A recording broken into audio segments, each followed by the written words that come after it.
solving a rational equation. So we have a problem at hand right here. 4 divided by x squared minus 9 plus 4 divided by x plus 3 is supposed to be equal to 2 divided by x minus 3. So in other words, we are looking for numbers that when I replace it in x on both sides, that the left side is equal to the right side. All right, this is, as a quick reminder, this is not following the same procedure as in the last problem where we said perform the indicated operation. I do not need to rewrite both terms here in terms of the same denominator. This is not necessary.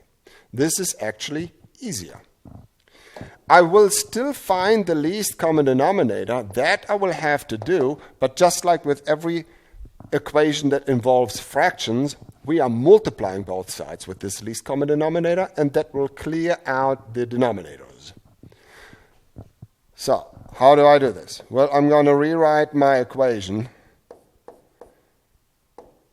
and I am going to factor everything that is factorable inside my denominators. So only the first fraction was actually factorable. And now, finding the least common denominator, I start with my first denominators, take all of those factors. Now I look at my second denominator, x plus 3. I have already a factor of x plus 3 right here. I do not need it a second time. Here is a factor of x minus 3. I have already one right there. I do not need it a second time. And that means x plus 3 times x minus 3 is the least common denominator. Now what I will do is I will multiply the left side and the right side with x plus 3 times x minus 3. So I'm going to put some big parentheses.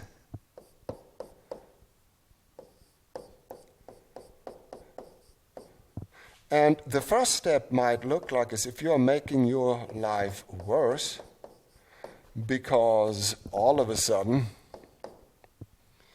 there is more to this whole equation, but you're going to see in just a second, whoops, let's not make that dot there, that everything is going to clear out very quickly. So the left side is being multiplied by x minus 3 times x plus 3. The right side is being multiplied by x minus 3 times x plus 3. This does not change our equation because it is the same thing that I multiply both sides with. Now what happens on the left side is distributive property. The first one gets multiplied with x minus 3 times x plus 3. And the second term gets multiplied with x minus 3 times x plus 3. So let me just write this down once. X minus 3 times x plus 3 multiplied by 4 divided by x minus 3 times x plus 3 plus x minus 3 times x plus 3 multiplied by 4 divided by x plus 3.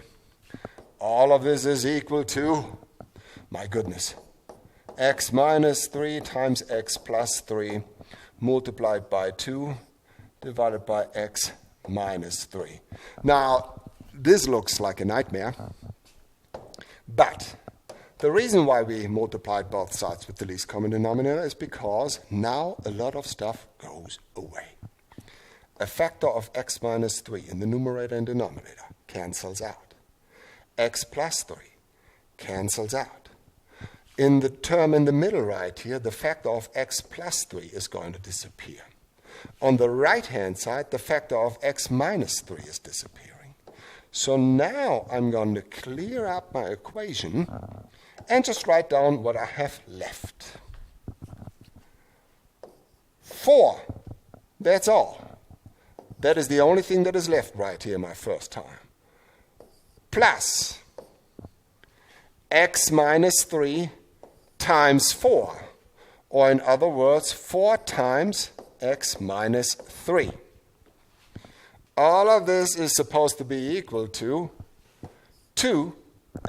x plus 3 times 2. 2 times x plus 3.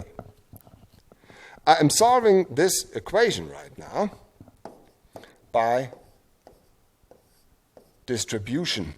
First, I am simplifying both sides. 4 times x, that is 4x. 4 times a negative 3, that's a negative 12, is equal to 2 times x is 2x. 2 times 3 is plus 6. Combining like terms on the left side will give us 4x. 4 minus 12, that will be a negative 8, is equal to 2x plus 6.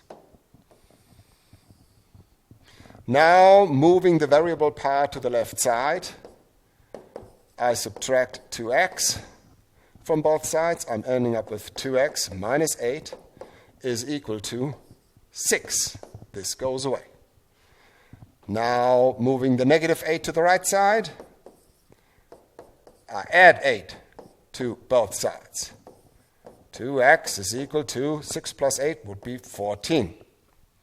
Now the last thing to do, I divide both sides by 2, and I find out that x is supposed to be positive 7.